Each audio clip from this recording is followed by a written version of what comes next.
Hey out there. So it's Saturday and I am coming back from delivering a couple vehicles.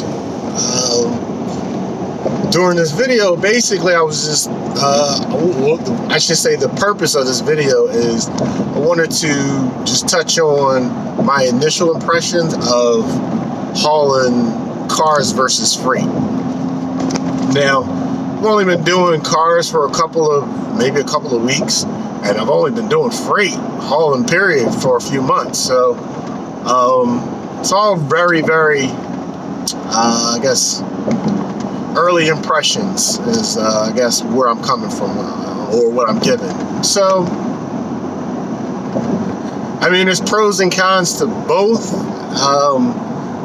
I think if I had a dedicated car hauling setup, it would make a bigger difference in terms of like the amount of cars I can haul. So like, for example, right now I'm still non-CDL, which means for the most part I can only carry 2 cars max on my trailer, and sometimes not even 2, depending on how big they are. Like if they're 2 huge pickup trucks, it's not gonna, they're gonna weigh too much. They're gonna put me over because I can only carry 10,000 pounds. So yeah, so as far as being non-CDL hauling cars, it's more of like a supplement to hauling freight because I'm limited. And if I was CDL, then I feel like it would be a waste for me to haul cars. A waste for me to haul cars with this setup. I feel like if I had a CDL, I had to go full car hauling setup, meaning like carrying at least 3 cars, just because, like each car, at least from what I've been experienced, I can pretty much. I'm sorry, I'm gonna just tell you right now, I've been all over the place in this video, so just apologies in advance, but just trying to get these thoughts out while I'm driving, kill some time. So anyway, when it comes to like what I've been doing with cars versus freight, like, all right, so the baseline with freight is like, oh, you try to get, it's like how much per mile, is it getting tarped, and how many drops of picks, is it partial or not? So it's pretty straightforward, dollars per mile. And I guess that's the same thing with freight. I guess for me, the way I compare the cars to freight is like a car is like a partial. So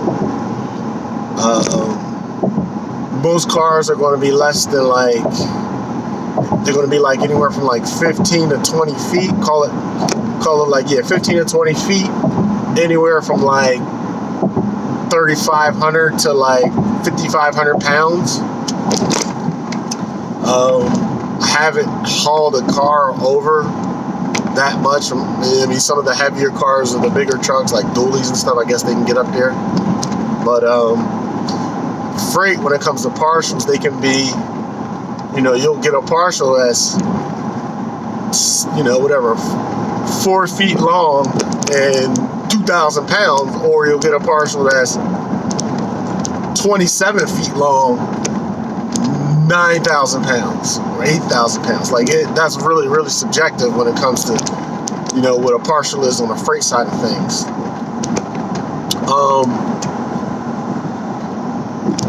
For cars, typically it's pretty easy, in my opinion, to get a car booked at $1 a mile. It seems like that's pretty easy. $2 a mile, still pretty common.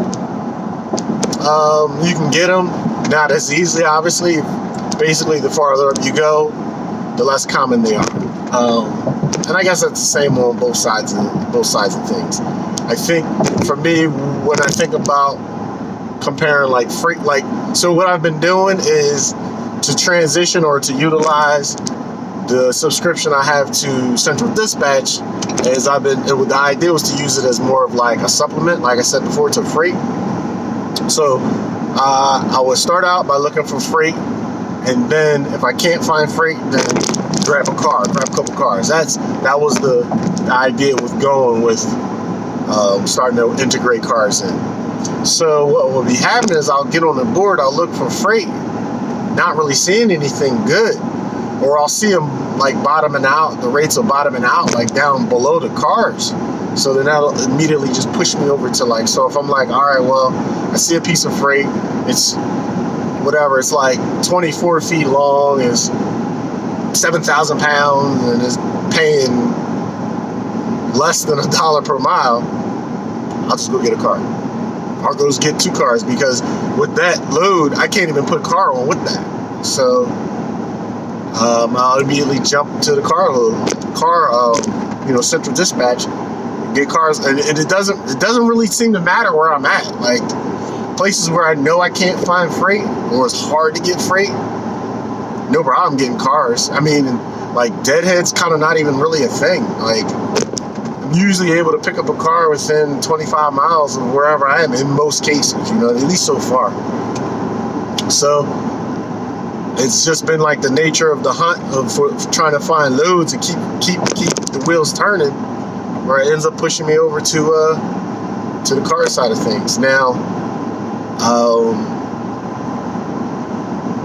I will say that I was going to say that cars are a little bit more of a hustle, but I mean, I guess it's back to the whole partials thing. Like if you're getting partials, you're not getting them. You got to pick. You got to do so. Like if you're going to get 2 parcels, if I'm going to get 2 parcels on my trailer, I gotta, that's 2 picks, 2 drops. Same thing with cars, it's 2 picks, 2 drops. And I guess that's the hustle that exists on both sides, whether it's freight or cars. I just feel like I'm more likely to find 2 picks and 2 drops close to each other than I am with freight. It just seems trickier or more difficult to do it on the freight side of things. I don't know. I will say that starting to pick up with this, with the car side of things, I feel like I'm starting all over like I did with freight, because I guess the shippers on the freight side of things, or the brokers, however you want to put it, like it's brokers, call it brokers, getting signed up with them is the thing. Like if I've never hauled cars for them before, there's an initial setup deal that you got to go through. And just like with freight, they have their criteria. Oh, well, you have to have haul for this many people or have these many ratings. So it's kind of like start all over. You send out that packet, get in their system. So a lot of that's I'm going through up front with cars.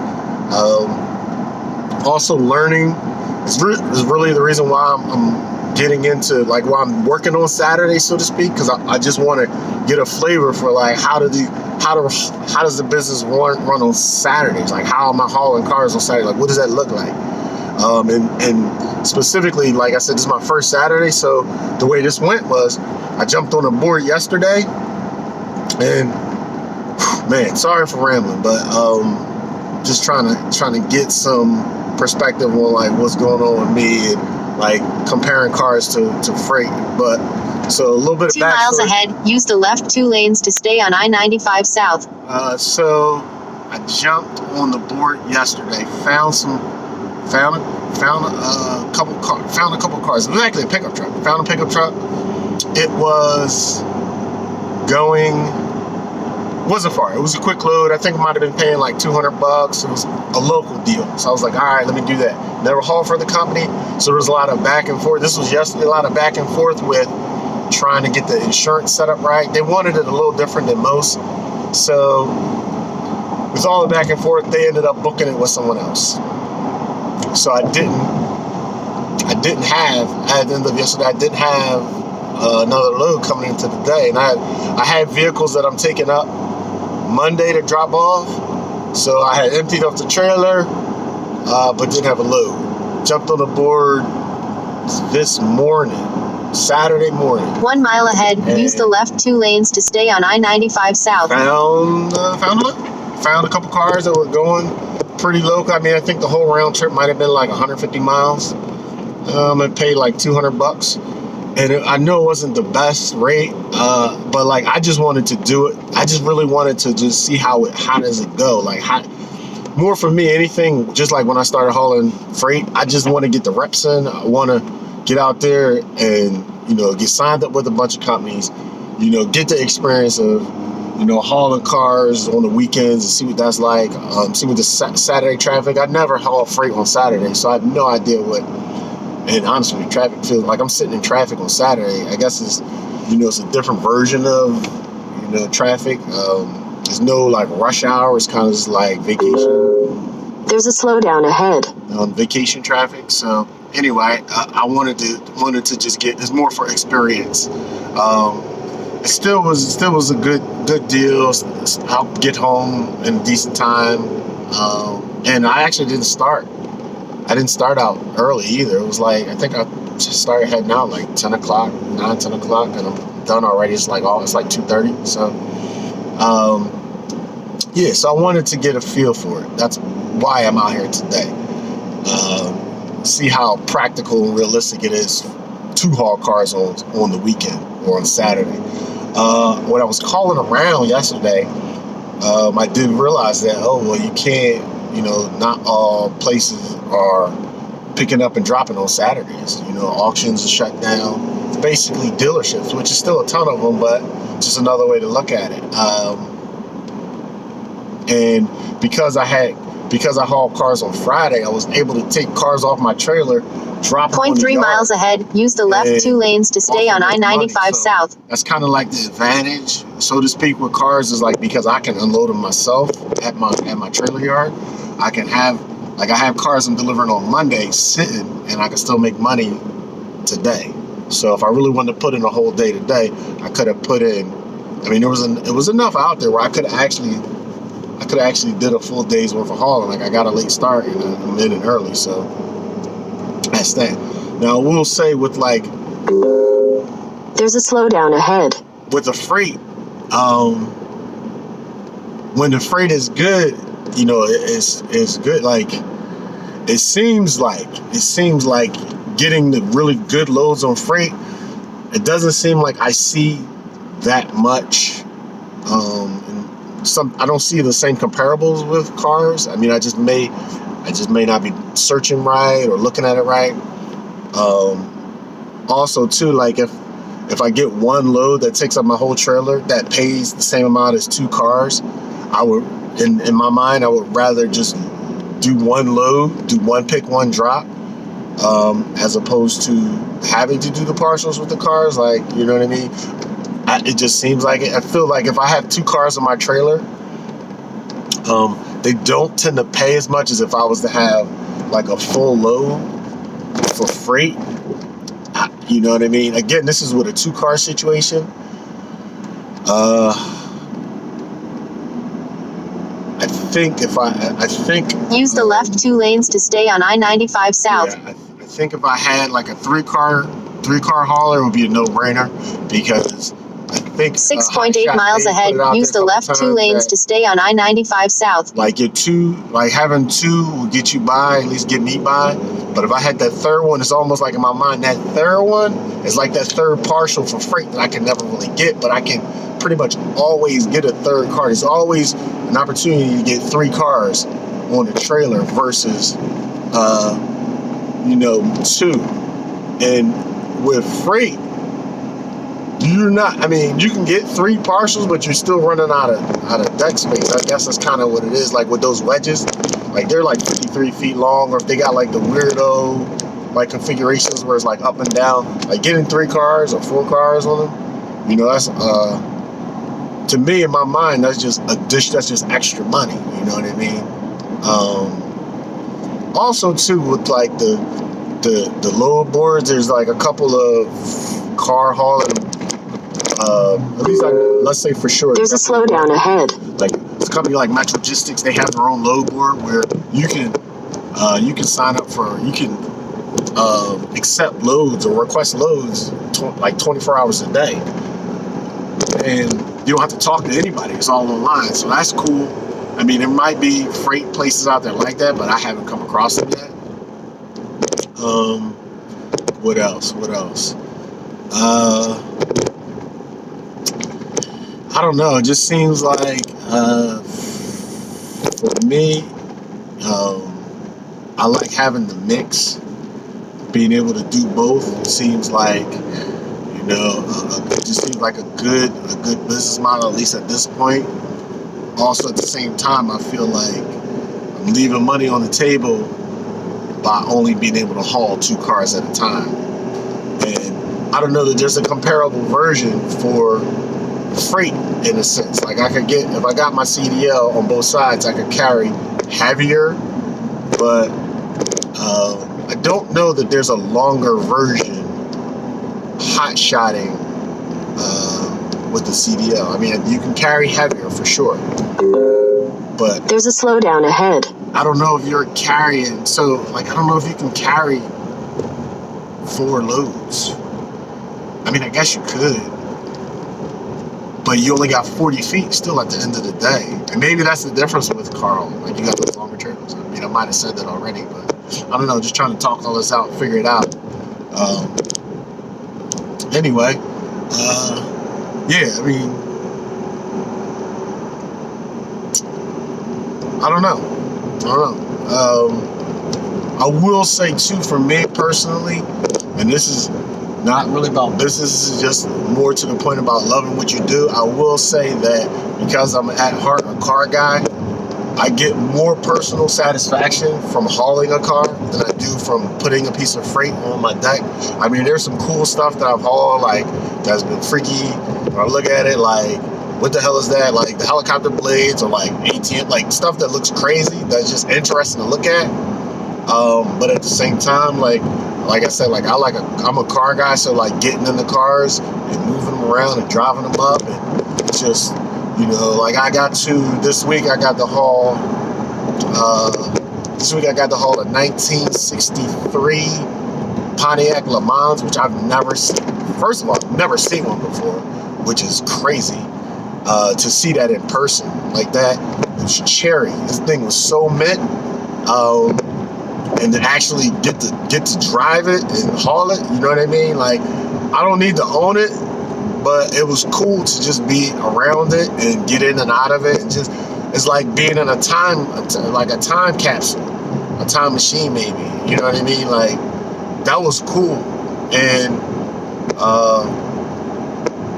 like I said, that's more of a personal thing. Like, I got to drive a Tesla, which, comparing the two, like, I mean, maybe another tangent is that going from driving the Tesla, which is like driving an iPhone, man, this car was so smart. Like, it knows when you're there. Like, when I drive to, like, move the cars in and out, sometimes I kind of, like, hang out in the window so I can see the tire. Like, I lean out, and it realizes that you're not all the way in your seat, and it puts itself in park, which is crazy. Like, it's super safe. It's never, like, when you push, like, you get in the car now, you get your keys out, or if you have a smart enough car now, you just keep the key on you, but you still gotta, most people's cars don't unlock themselves and start themselves up for you. You still gotta push a button or something like that. Man, this Tesla is so cool. You walk up to it, it knows you're coming. The mirrors fold out, the door handles pop out. I shouldn't say pop out. They kind of like slide out, and you just get in and push a button. Like, I'm wrong. You don't push a button. You put it in gear. It's already, I guess it's never on or off. It's because of the battery. So you just pop it in gear. It's like almost like the gear handle's kind of like a windshield wiper. You're just pushing buttons. I don't know. I guess if you have a Tesla out there, you're watching this, you're like, I know this. But I never experienced it. And I know people, I've been around Teslas before. I've seen them before. It's not new, but it was different to drive it, and just the experience was good. So to me, like, on top of actually hauling the car, actually doing the work, like, that as an added benefit for me. And like I said, going from that car to going to, like, this Le Mans, it was like cherry mint, like something out of, like, the Meekum auction kind of situation. It's crazy. And, like, when I got in this car, like, the key for the car was like the side, like, I showed my kids the key for the car. It looked like I have padlock keys that are bigger than the keys for this car. It is so old school. I had to lock the door. It was like, you literally, it was like, they don't make cars like that. So it was crazy to have to, like, lock it. It had a 4-cylinder in it, which another guy talked to me about it.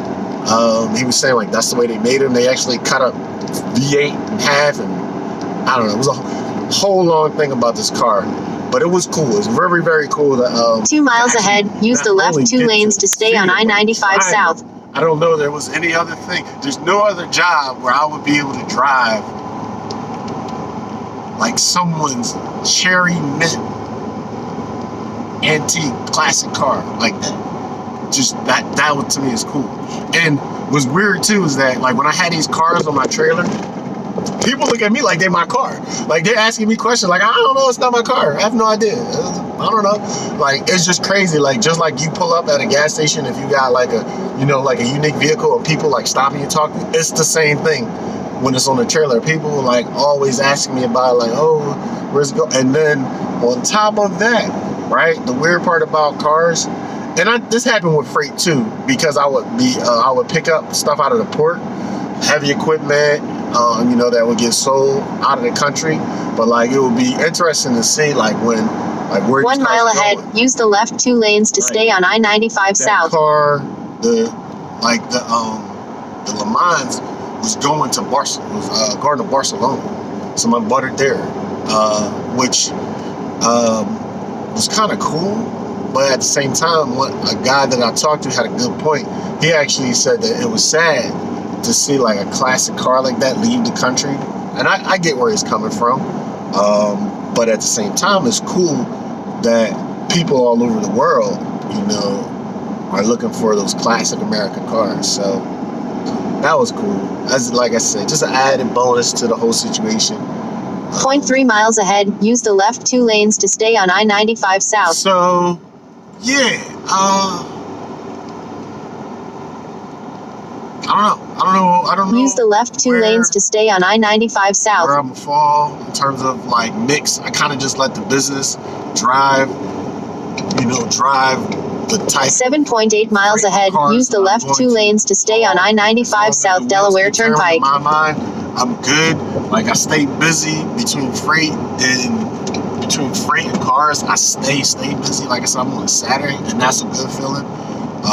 That's the 11.4 miles ahead, keep left on I-95 South Delaware Turnpike. The best part, or the worst part, I say, since I've been hauling freight or been hotshot, is like being down, like not driving, not hauling freight. That's a bad feeling. Another thing I will say, and I don't know, I guess this is turning out to be more like a pitch for hauling cars, but it's really not, you know, is that when I haul cars, because I guess I'm dropping them off at local businesses, local dealerships, those owners are very interested in using my services, meaning like I've had more people ask me for cards and call me up directly in the past couple of weeks for hauling cars than I did with freight. I mean, and I'm not soliciting it. People is just like, oh, like they appreciate that I take care of their vehicles. I do it in a timely manner. I communicate. Like I get good ratings on Central Dispatch. It just feels like I'm more in control of the business when it comes to cars. But I will say that it feels, I shouldn't even say that, because there's time, I was going to say it feels like it's more of a hustle or harder work, but actually it doesn't. I mean, there be times where I had to strap down some nastiness, and definitely not harder than tarping down loads. Tarping down a load is the extra whole nother layer of work that you don't have, that I feel like I don't ever have to do with cars. I don't know. Jury's out. Jury's still out. I feel like I need to have 2 trailers. Like, had this trailer for hauling whatever kind of freight, but on days where like I'm at home and it doesn't look like there's freight out there, I can book me 3 cars or book me 4 cars and grab my car trailer, my car hauling trailer, hook that up and be out and just make money with that. I don't know. So more of a, like I said, more of a getting some content out there, just touching base with everyone out there, letting y'all know where I'm at with things and what I'm doing. I'm gonna tell you right now that this video, I'm not even gonna edit it. It's gonna be raw, nasty, and all kinds of, you know, unedited, just because, for the simple fact, I just want to get these videos out there for everyone, and also just give feedback. I get a fair amount of inquiries through, obviously, email and on Instagram and stuff, and yeah, I feel like just having an extra touch point video out there, keep you guys engaged and let y'all know I'm still out here if y'all need to get in touch with me, and just so yeah. So until the next video, I should say, I'll talk to y'all later. Have a good weekend, and that's it for now. Peace.